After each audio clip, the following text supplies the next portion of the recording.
friends, let's see today's delicious soft Mysore pak recipe. So now in a pan, I've added 1 cup of chickpea flour or besan, and we're going to roast this for at least 2 to 3 minutes on a very low flame till you get the lovely aroma of this chickpea flour. So continuously stir the flour, and once that is done, we're just going to sift it so that we don't have any lumps in our Mysore pak. This is very important that you sieve it or sift it. Don't skip this step.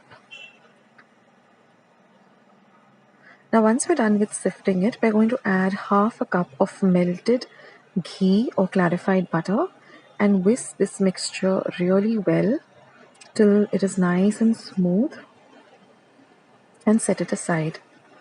Now in another pan, I'm going to add 1 cup of sugar, that is regular sugar, and 1/4 cup of water. Turn the flame on to low and you're going to mix this mixture till all of the sugar dissolves. So keep stirring the mixture on a low to medium flame. And you're going to stir this mixture for at least 3 minutes.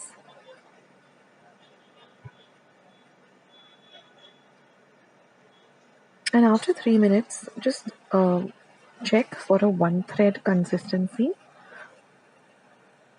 So on the back of the spoon, when the mixture cools a little, you should get this 1-thread consistency. So that means our sugar syrup or our pak is ready.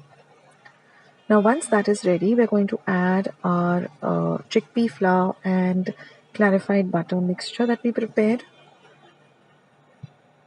Keep your flame on very low. And try to use a non-stick pan, that makes work much more easier.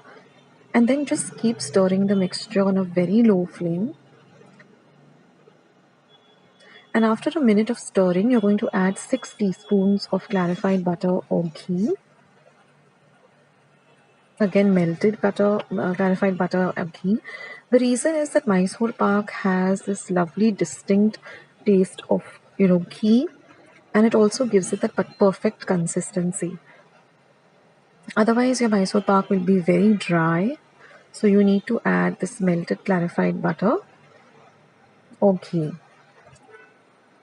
So again, after a minute of stirring, add another 6 teaspoons. So altogether we added 12 teaspoons of ghee or clarified butter. This will give it the perfect consistency.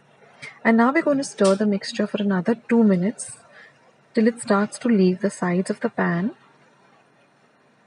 and it all comes together like this. So our mixture is ready. You can turn off the heat or the flame and you get this beautiful aroma of the mixture. Now I've just greased a tray with some clarified butter or ghee, and I'm just going to pour this mixture into this greased tray.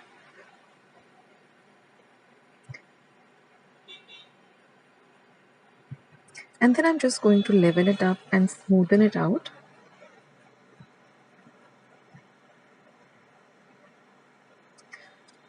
Now since we used a non-stick pan, all of the mixture came out really easily. And then just flatten it up. And now we're just going to set it aside at room temperature to cool down for 20 minutes. You don't need to refrigerate it. Just keep it aside at room temperature for 20 minutes. And after 20 minutes, just loosen the edges. And then just cut them into small squares or rectangles, whatever you prefer. So I first cut them into these squares, and then again I cut them later on into smaller halves. And they come out so easily, and you can see how well they have set. And it's really, really soft and delicious.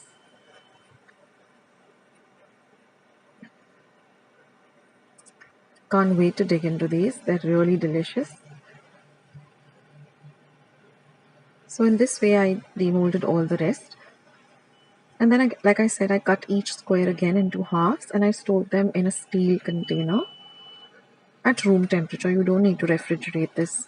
And your Mysore pak is all ready. I have a recipe for the other type of Mysore pak, which is the more crunchy and crispy one. I'll leave a link to that too.